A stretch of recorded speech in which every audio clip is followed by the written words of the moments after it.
Hey, how's it going guys? This is Dave 2D and this is my review of the HP Spectre. So this thing measures in at 10.4 millimeters. Very thin. They're actually marketing it as the thinnest laptop on the market right now, which sounds really cool on paper, but super thin laptops are often underpowered or improperly cooled, sometimes both. But HP says this one's a little bit different. The top surface is aluminum with that new minimal looking HP logo in that gold or copper color, depending on how you look at it. The bottom surface is carbon fiber. It feels pretty durable and it doesn't have a lot of material flex like the LG Gram did. To open the bottom, we peel off the top and bottom rubber strips and then you remove some screws. There's 8 gigs of RAM, which is soldered on, you can't replace that, but there's a 256 gig drive. It's got okay speeds, but if you want to, you can easily replace it. At the back of the laptop is a metal bar in that flashy gold color. The Spectre uses a piston hinge for the screen. It looks kind of cool, and the hinge itself feels very solid, but there's a bit of play on the screen when it's open. It's mild, and it doesn't bother me when I'm using it, but it is there.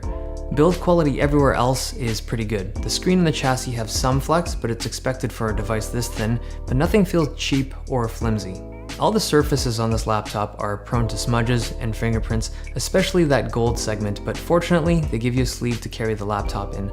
On the back is where you'll find 3 USB-C ports, 2 of which are capable of Thunderbolt 3, and lastly, an audio jack. It also comes with a USB-A adapter, but that's it for ports. It's a pretty lean laptop.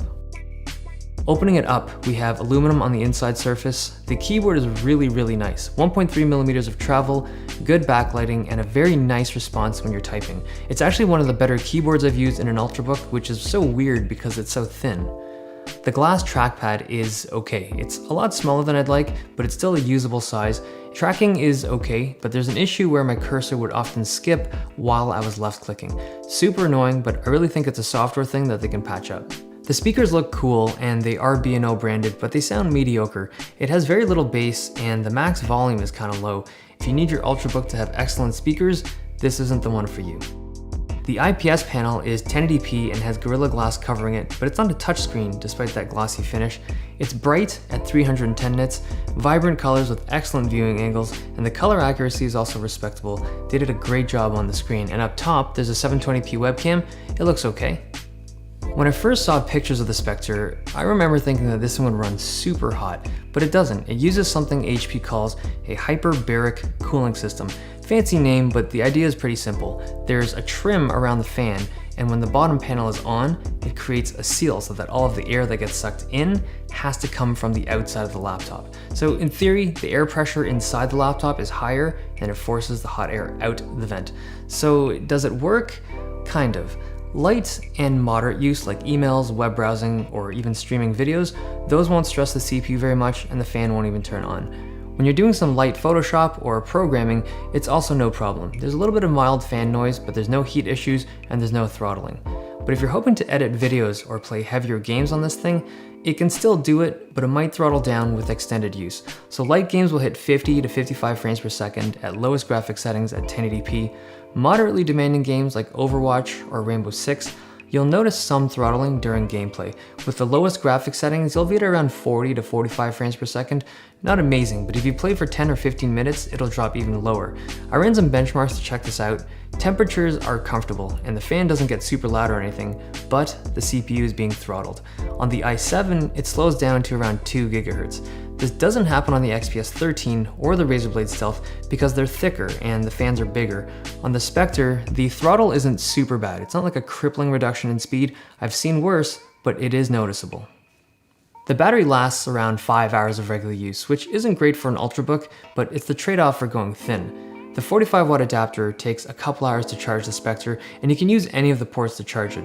Now for some reason, the AC adapter doesn't come with the flip-out prongs. Mine only had the long cable. Okay, before the Spectre came out, these were my top 2 picks for Windows Ultrabooks.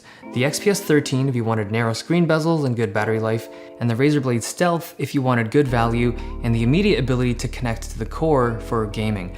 The HP Spectre also deserves to be on this list, but it's aimed at a more average user. It currently starts at $1,170. It has a ridiculously thin chassis with respectable build quality. The 1080p panel looks awesome, but it's not touch sensitive. The backlit keyboard is fantastic. The speakers and the trackpad are just okay. Inside, the i5 or i7 Skylake chips and the integrated graphics are great for light to moderate use, but cooling it is tough if you're video editing or playing heavier games. The 8 gigs of RAM are soldered on, the 256 gig M2 storage is replaceable. And lastly, it has a 38 watt-hour battery that gets around 5 hours of battery life. So I think they did a really good job on this laptop, but it's geared towards a user that isn't gonna slam the CPU too hard, because if you are, it's gonna throttle. Now the color scheme isn't for everyone, and the battery life isn't amazing, but if you do like gold and you want ultra portability, this is a fantastic laptop. That's the end of this video. Hope you guys liked it. Thumbs if you liked it, subs if you loved it. It's been nice. I'll see you guys next time.